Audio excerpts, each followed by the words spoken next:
Good evening. Mr. Chair and members, let me present to you SB 47.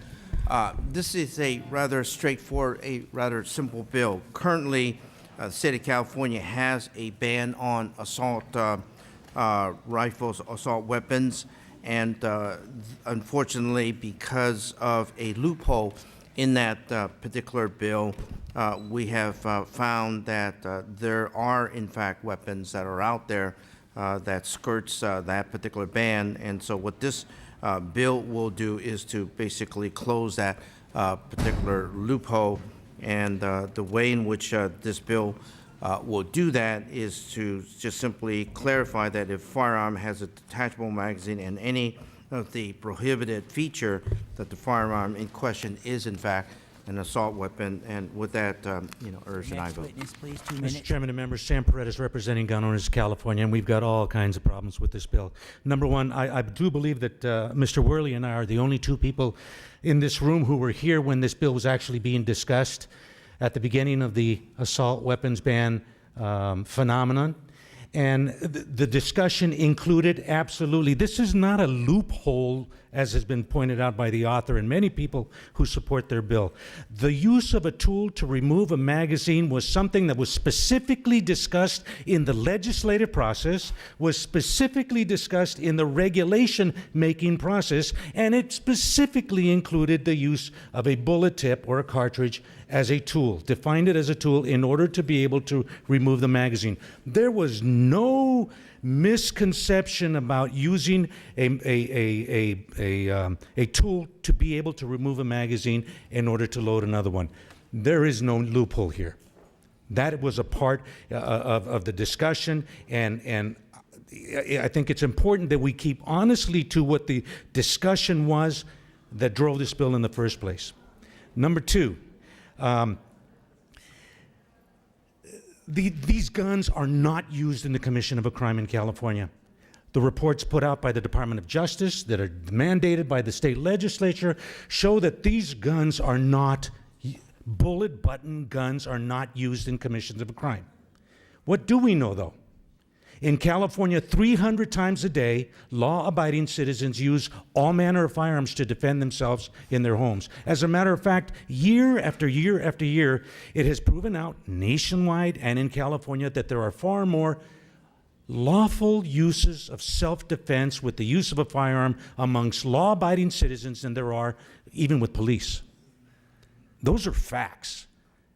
And that's what we need to be talking about. This bill will only take away firearms from people who have completely abided by the law and are not a part of any criminal element in the state of California. For that and a whole bunch of other reasons, we are in strong opposition. Thank you. Thank you very much, sir. Mr. Chair, and with all due respect to the opposition, let me just tell you exactly what happened.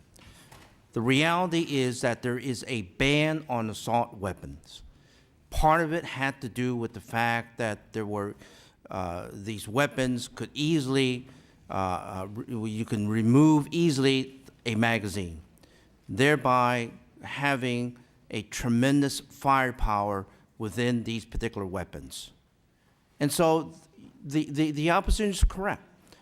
There was an accommodation made. The accommodation was that if you use a tool in order to remove that magazine, then it would in fact be legal. And what happened? What happened? What happened was that the gun community decided to go around that particular exemption to make it easy, to make it easier to remove those magazines. So for all intents and purposes, it nullified the assault weapon ban. That is what they're not telling you. They can shake their head and whatever. Read the record, and I'll help you read it if you need me to. So the reality is that there is a loophole in this particular ban, and all this bill does is to simply close that particular ban. If you want to abide by the law, then you ought to abide by the law. Now, if you want to violate the law, go ahead and violate the law. But this bill is about being a law-making society. respect the law, and that's what this bill does. Urge and I vote. Hi, my name is David. I go by Cougar Watchmen CA on Facebook. I'm here with Sac Info-Bros. You can look up their YouTube channel under Sac Info-Bros. I quickly want to talk about the Second Amendment and the constitutional rights that you have. Firstly, with the Ninth Amendment, which says that enumeration in the Constitution of certain rights shall not be construed to deny or disparage others retained by the people. Now, of course, you all know what the Second Amendment says. It says, a well-regulated militia being necessary for the security of a free state, the right of the people to keep and bear arms shall not be infringed. Now, both of these are actually the two most important ones. The second being, of course, the most important, in the ninth, saying that you can't construe any law that is in the Constitution. That also means that you can't pass unjust laws for any of the articles in the Constitution or the Bill of Rights. And to do that, it would be breaking the law. And in that would be putting limitations on what you can own, what type of weapons you can own.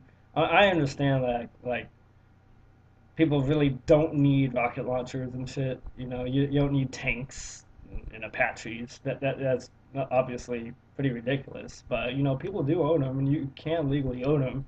It's just really tough to get. California especially. So for any lawmaker to say you don't need 30-round magazines or standard round magazines, which I call them because that's what we got when I was in the military, to say that you only need 10 rounds and, you know, oh, if you can't hit your target in 10 rounds, then you shouldn't be owning a gun anyways. It's ridiculous. You need more than 10 rounds, okay, because you're not going to get headshots and stuff. You know, it's ridiculous. I know when I was in the military, we were trained not to shoot for the head, but to shoot center mass. You always shoot center mass because the head's tiny and the body's big. You shoot for the big target and not the small target. Now, I'm not advocating violence or anything. I'm saying if you absolutely have to use a gun to protect yourself, that's the way to do it.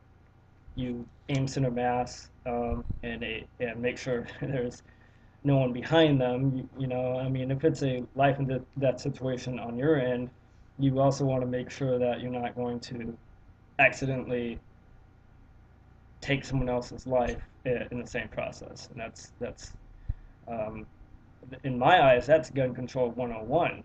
You know, you absolutely want to make sure that you're doing everything in a very safe manner. I've used guns before for my own protection. I saved a woman and her kid's life when I was in Texas when someone broke into her apartment, and I happened to live right next door, and I heard the whole thing go down. And after stumbling to get my shotgun and getting it out of my safe and all that, and this was in Texas, this wasn't in California, just in case anyone's wondering. Got my shotgun, and I did load it, but I didn't have one in the chamber. And specifically because my shotgun is very loud when you rack it, and it would scare the crap out of anyone that hears it. It's called the persuader for a reason, because it's very persuasive. The guy that was beating on this woman, he was beating her to death. She was bleeding everywhere. She had glass in her back and her face. He threw her out the front window to their apartment.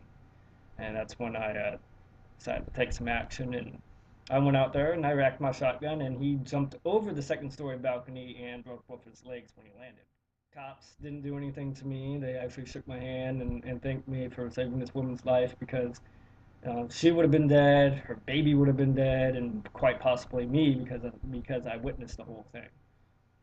So I had the same thing happen with a friend while I was living in Texas. He lived a couple blocks away. Christmas Eve, 2010 or 2009. I think 2010. Either way, he calls me in a panic. Someone broke into his car and someone broke into his wife's car and were trying to drive off with the car. Some kids that obviously didn't know how to drive. And he called me, grabbed all my stuff, drove to his house, which was not more than a mile away. I didn't want to run down the street with a shotgun. That's pretty stupid. Even though Texas, you could legally do that, that's just not how I roll. You know, I don't want to scare anyone. Anyways, get to his house, and this guy, my friend at the time, his name is Paul. He was unarmed, completely unarmed and defenseless. But that's not to say that he knows how to defend himself, because he does. He stopped these guys from stealing his car and whooped on him until I got there.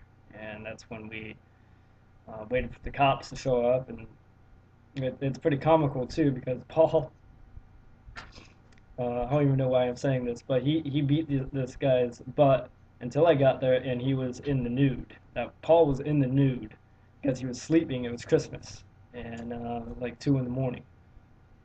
But either way, you know.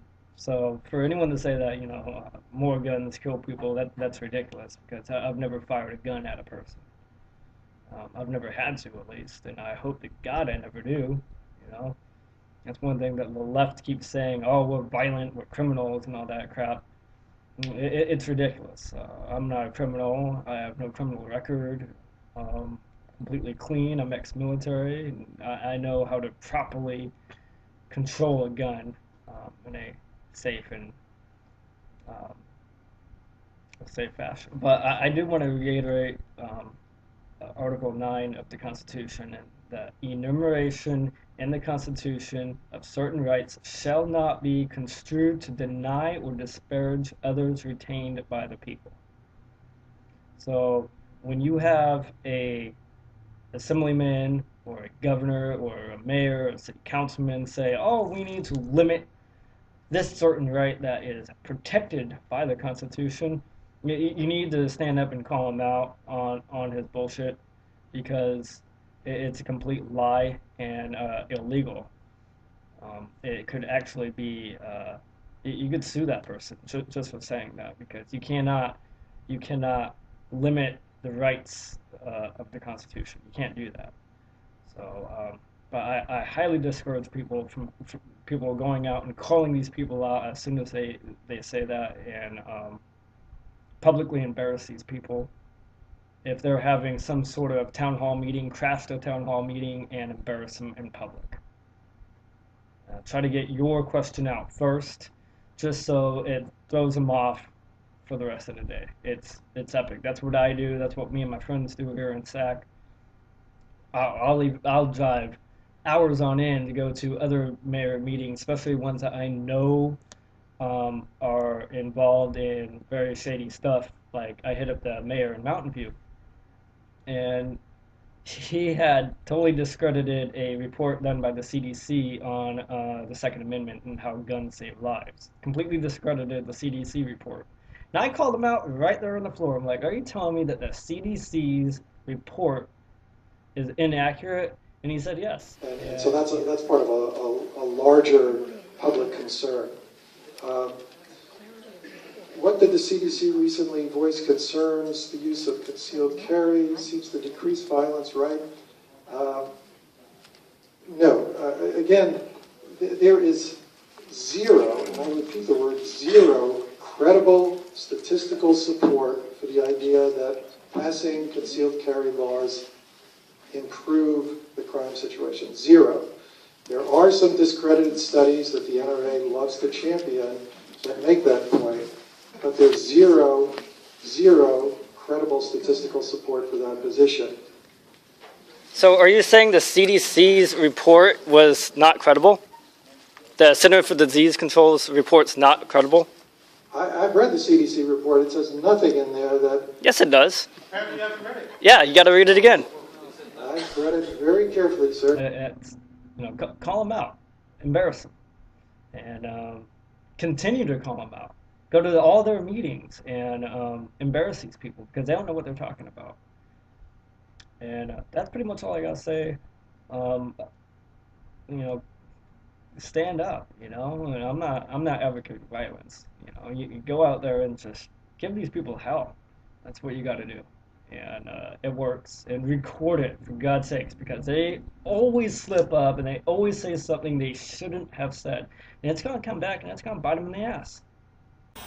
Yes, these men and their hypnotized followers call this a new order. It is not new, and it is not order.